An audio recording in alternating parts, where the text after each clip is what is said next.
Just past 8:12 a.m., Danielle Grace pulled into the Charleston Federal Courthouse parking lot. The sun hadn't fully broken the sky, casting the building's stone facade in half light, a hushed gold brushing against the old pillars like memory. She parked her modest silver sedan, turned off the engine, and took a breath that might have seemed casual. But inside, she readied herself for battle like every morning.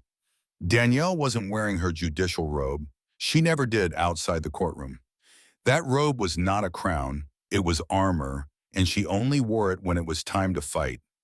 Today, she wore a deep navy pantsuit, pressed and clean, paired with low heels and a soft gray scarf that framed her silver-twisted hair.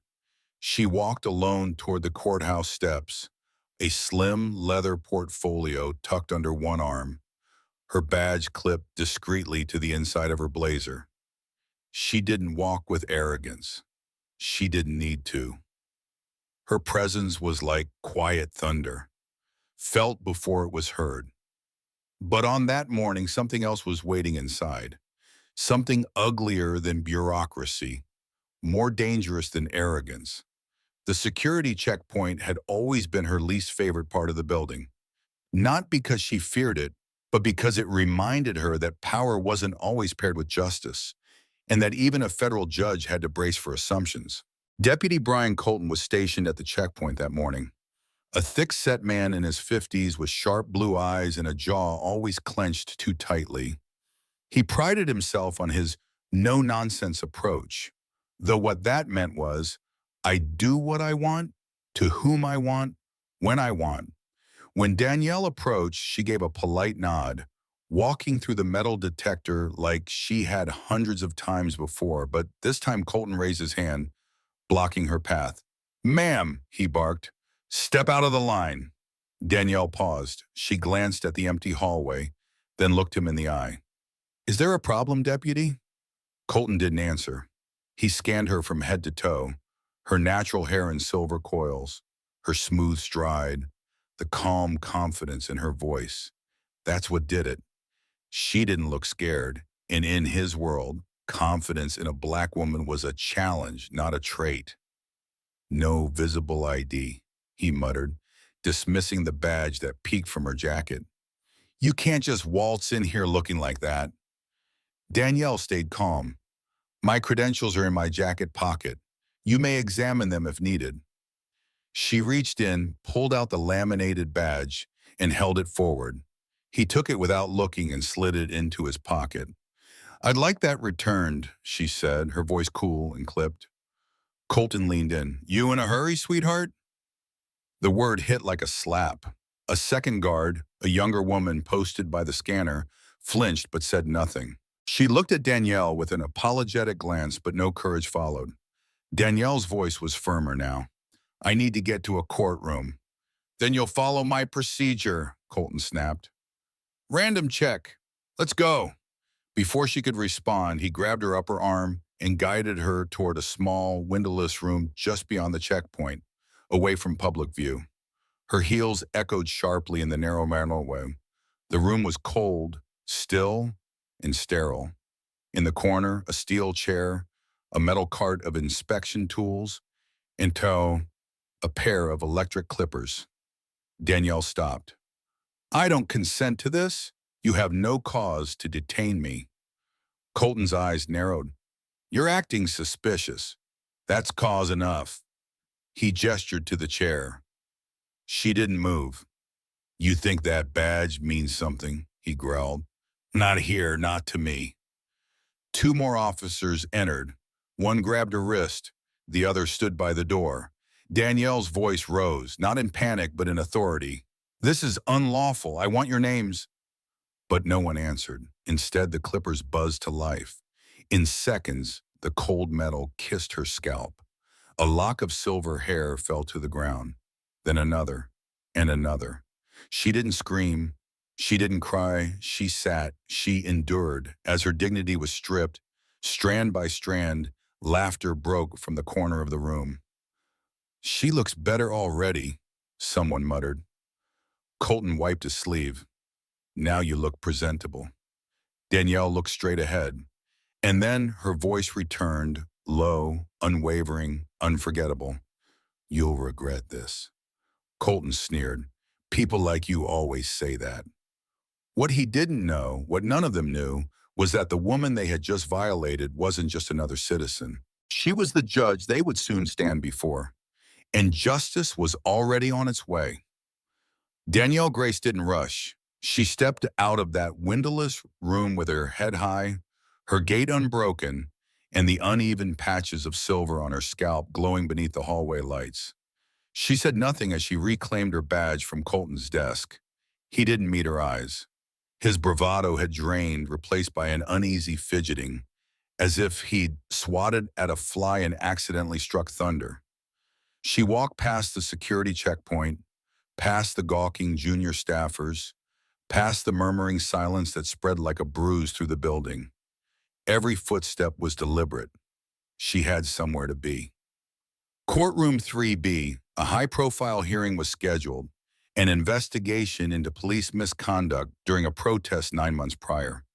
The media were present, lawyers from both coasts, plaintiffs, victims, all waiting. The presiding judge was due to enter through the private chambers like clockwork. But Danielle had no interest in back doors that morning. She reached the towering wooden doors of Courtroom 3B and paused. Her hand rested on the cool brass handle, and with the same grace they had tried to strip from him, or she pushed them open. The entire courtroom stilled. The hush was immediate, as if someone had cut the air. Conversations died mid-sentence. Heads turned, brows furrowed, and slowly shock spread like ripples through the gallery. They were looking at a woman who appeared wounded, scalp freshly shorn, eyes calm but piercing, the lines of trauma drawn across her features not as defeat, but as living testimony.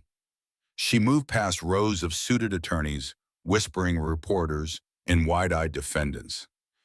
Each step cracked the illusion of normalcy. She walked to the front of the room, where the bench stood tall, waiting. Only then, when she ascended those final steps, did everyone begin to understand. The woman they had seen and led away like a suspect was their judge. Danielle turned, faced the room. The courtroom bailiff, Deputy Brian Colton, still stood by the side door, unaware she had walked in this way. When he finally saw her behind the bench, the blood left his face. His mouth parted, but no sound came. For the first time in perhaps his entire career, he froze. Danielle didn't flinch. She reached down, lifted the robe from the arm of her chair, slid it over her shoulders with deliberate precision. No one offered help. She didn't need any. It settled across her like armor. She turned to the court clerk. "Is the docket ready?" she asked. The clerk swallowed hard. "Yes, Your Honor." Danielle nodded once, then took her seat. The chair groaned softly beneath her, as if adjusting to a new weight, one heavier than tradition, older than prejudice. She looked out, not at Colton, not yet. She looked straight ahead. "We will begin today with preliminary testimony on Case 2741B, she said calmly, voice like cut glass. "United States versus Charleston Police Department. Charges excessive force, abuse of power, and civil rights violations." A murmur of "Yes, Your Honor" moved through the room. Attorneys shifted, reporters leaned in, and plaintiffs straightened in their seats. They were watching history walk across the floor in real time. But Danielle was not performing. She was reclaiming. The first witness was a protester, a black veteran whose son had been tackled during a peaceful march. Danielle listened, took notes, asked no questions. Not yet. She didn't need to. From the corner of her eye, she watched Colton inch toward the back wall, his legs twitching, his fingers tapping anxiously at his belt. He was sweating, unarmed, and for the first time unsure of his place in the room. Good. After the second witness, Danielle called for a recess. The room emptied in quiet awe, like no one wanted to speak too loudly in a space that had just been shattered and rebuilt in the same hour. Only her clerk, Two bailiffs and Colton remained. Danielle stayed seated. Then finally she turned her gaze to him. "Deputy Colton," she said, her voice quiet, precise. He stopped mid-step. "Step forward." His mouth opened. Yes, Your Honor." She gestured to the center of the courtroom. He obeyed. "Move slowly, like a man walking toward his reckoning. State your full name for the record," she said. He blinked. "Excuse me?" "You heard me." "Brian Colton." Danielle leaned forward slightly. "And how long have you served as a bailiff in this courthouse?" 15 years. Her pen tapped the desk. Once, twice, then still. "In those 15 years, how many women have you escorted into that screening room?" The silence was absolute. Colton's hands twitched. "Your Honor, I didn't know." "That's not what I asked." He looked around the room. No help came. Danielle stared at him, voice now like a knife slicing clean through marble. "You didn't know who I was. You didn't ask. You thought I was just another black woman to humiliate, to shave, to dehumanize for sport." He opened his mouth again. Nothing came out. She stood, tall, composed. "Because of you, this court is stained. Because of you, justice has been undermined." She turned to the officers by the door. "Escort Deputy Colton into custody. Formal charges to follow." Cuffs were already waiting. Colton protested. "You can't do this." But he was wrong. She already had. Danielle Grace remained seated long after the handcuffs clicked shut. The courtroom had emptied, but its walls seemed to hold their breath. Even without an audience, the air pulsed, thick with what had just happened. Colton's echoing footsteps, his voice cracking with disbelief, the stunned silence of those who stayed behind. All of it lingered like smoke after a fire. She didn't speak. She didn't need to. The message had been sent. But Danielle knew this wasn't over. Colton was not the disease. He was the symptom, the visible wound that had finally bled out in front of the public. The rot, however, was deeper, older, and it had signatures. She stood, quietly walked back to her chambers. A manila folder was waiting on her desk. No name, no return address, just the whisper of paper against wood and a small yellow post-it on top, with 2 words in neat cursive. "You should see this." She opened it and froze. Inside were complaint forms, 12 of them filed over 15 years, all against Deputy Brian Colton, signed by witnesses, interns, employees, and even fellow officers.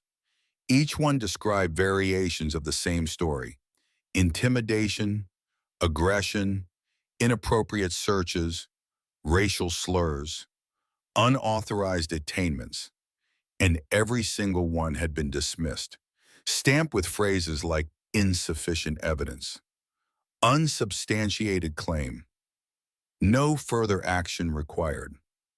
Danielle's fingers turned the pages slowly, each one heavier than the last. Then came the part that made her stomach harden like stone. At the bottom of each dismissal, the same signature: Judge Warren Ellis, her mentor. The man who'd written her recommendation letter for the circuit, who once told her, "You don't just deserve that bench, Danielle, you redefine it." But it wasn't just his signature that broke her heart. It was what came next. A separate memo, 5 years old, confidential correspondence between Judge Ellis and the courthouse's head of security. Her eyes narrowed as she read the words aloud, barely above a whisper. "Colton may be rough around the edges, but he keeps order, especially with certain groups. Best to leave well enough alone." There it was, the quiet part said out loud. Danielle leaned back in her chair, her breath shallow, her hands stiff.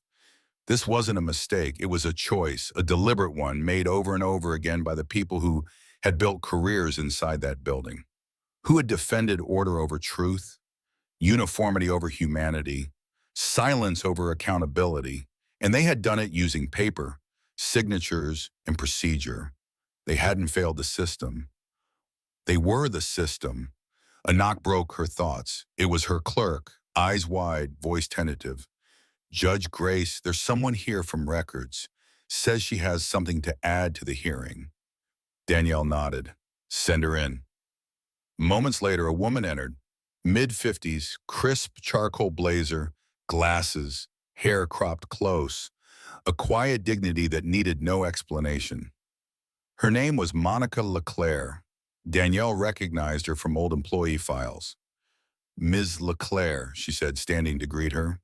Monica nodded. I was head of records for 8 years, she said. Before that, I worked front desk. Danielle gestured for her to sit. And you've come forward, voluntarily. I have, Monica said. Her voice didn't shake, but it was heavy. Because I've seen too much for too long. And after what happened this morning, I'm done pretending. Danielle didn't ask what she meant. She already knew. I processed the complaints, Monica continued. All of them. I saw how they were flagged. Some were logged. Some disappeared. Others were marked resolved before we even called the complainant. Who gave those orders? Danielle asked, though she already knew. Monica's eyes held firm. Judge Warren Ellis. Danielle closed her eyes for a moment. It didn't surprise her, but it still cut deep.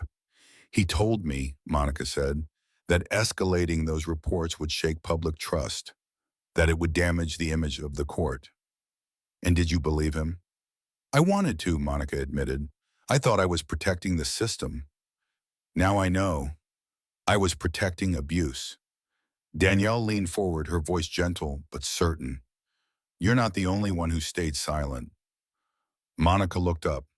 But I want to speak now, on the record, in court. Danielle nodded. You will. Outside the chamber, the whispers had started. Inside, the reckoning had begun. Tomorrow, Monica would testify. The public would hear what had been buried. And Judge Danielle Grace, once violated, silenced, was preparing to turn the entire institution inside out. Not for revenge, for truth. By morning, the courthouse no longer felt like stone. It felt like glass, fragile, reflective, ready to shatter. The story had broken. Overnight, headlines spread like fire. Federal judge arrests her bailiff after being assaulted in courthouse. 12 complaints, 0 action, 1 judge who said enough. Across Charleston, televisions flickered. Twitter feeds swelled. A live stream countdown appeared on news apps. Today's hearing, 9:00 a.m. Eastern. But inside courtroom 3B, there was no countdown. Only quiet. A quiet that throbbed with tension as the seats filled.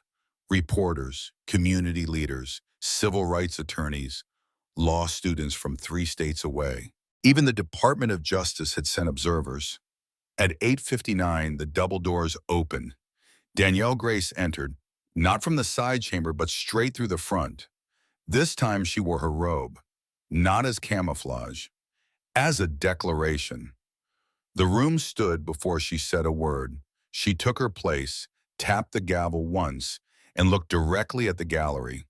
Her voice, when it came, was firm, not angry, not cold, but something stronger. Clarity. This court is now in session.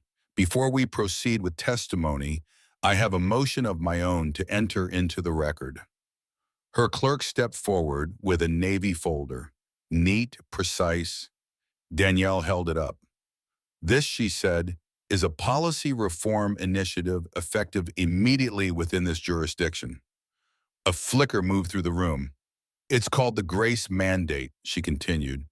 It outlines 3 urgent changes for all courthouse staff: mandatory anti-bias and de-escalation training, quarterly psychological evaluations, and a zero-tolerance policy for discriminatory behavior, regardless of rank, tenure, or badge.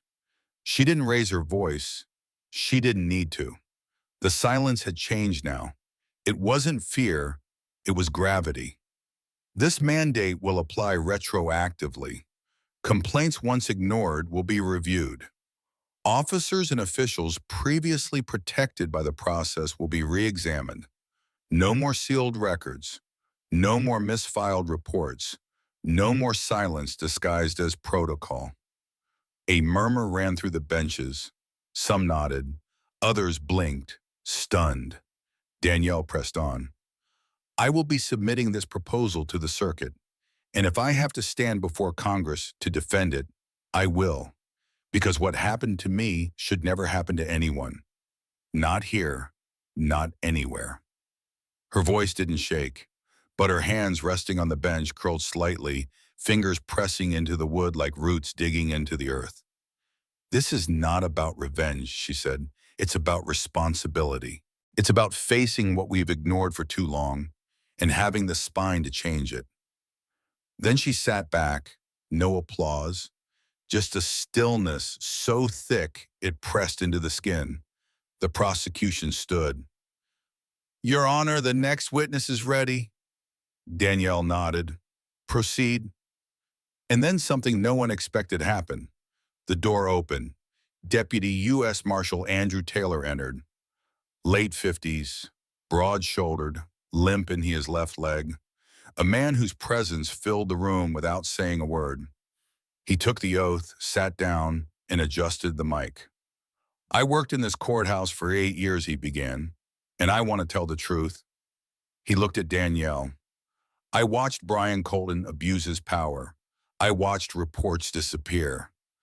I even filed one myself. It never saw daylight. Why didn't you speak then? The prosecutor asked. Taylor exhaled. Because I didn't want to be the angry black officer. I told myself keeping quiet was safer. I told myself I had too much to lose. He paused. But after seeing what was done to Judge Grace and what she did in return, I realized I've already lost too much. He looked around the room. I came here today not to defend the system, but to admit I failed to challenge it. That ends now. Danielle's eyes didn't blink.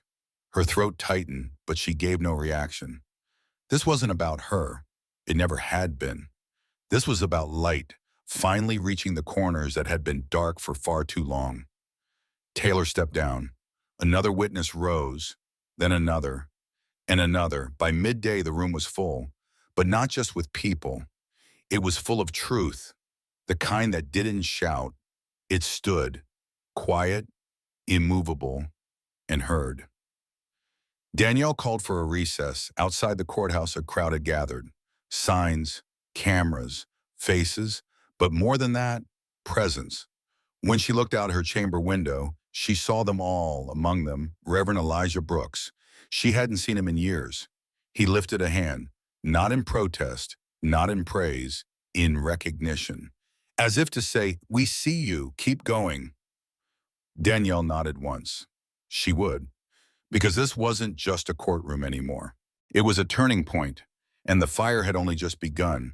The final day began with rain, not the quiet kind, but a full-throated downpour that drenched the Charleston Courthouse steps and mirrored the tension thickening in the air.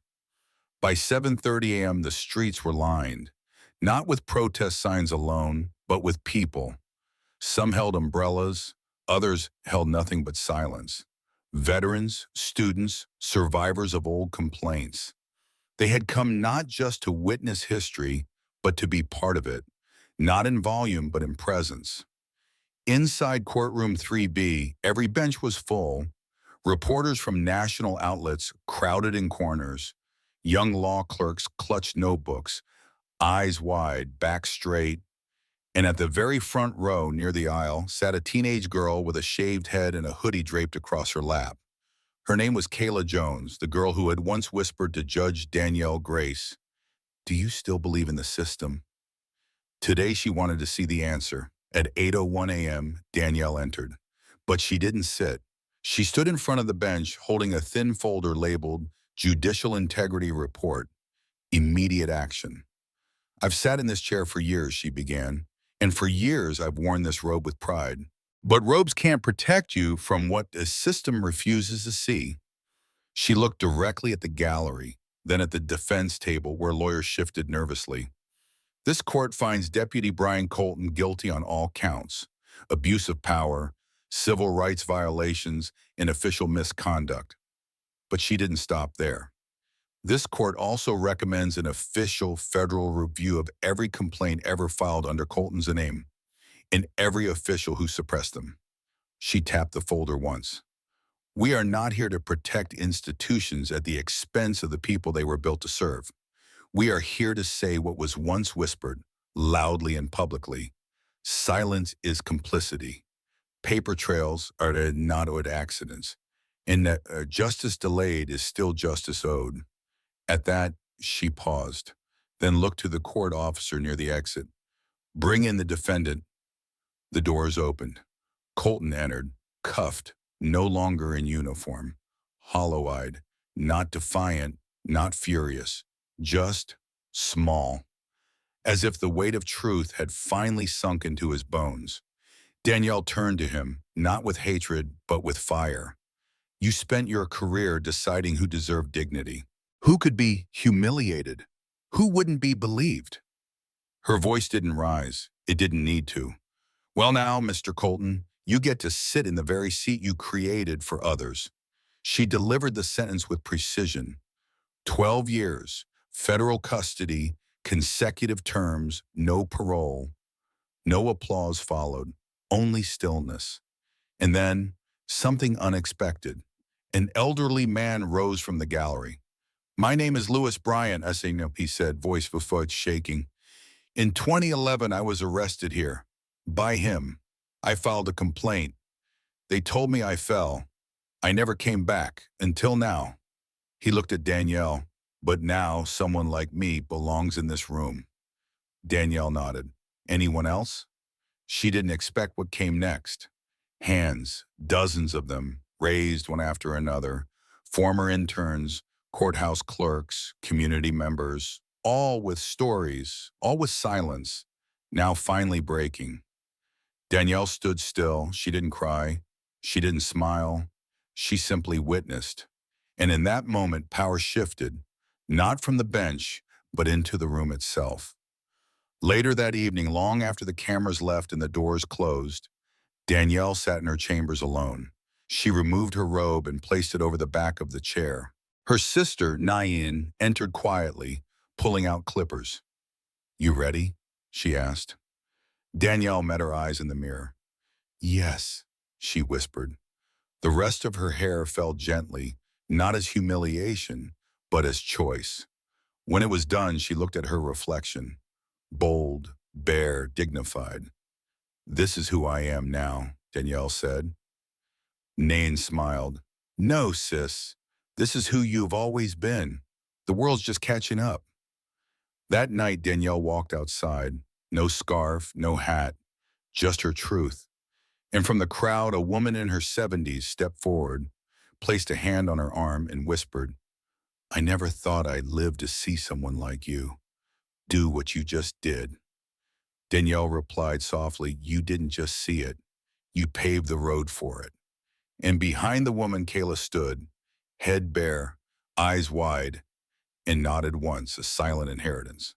Moral of the story, justice isn't born in loud rulings or bright courtrooms. It's born in stillness, in the quiet courage of a woman who refuses to break, in the steady voice of someone who names the truth when no one else will, in the rising of voices that had been silenced for decades. Danielle Grace didn't set out to be a symbol. She set out to do her job. But when she was stripped, humiliated, and told she didn't belong, she did what history has always asked of the brave. She stayed. And in doing so, she reminded us that power isn't in titles or robes. It's in standing tall when the world tells you to shrink.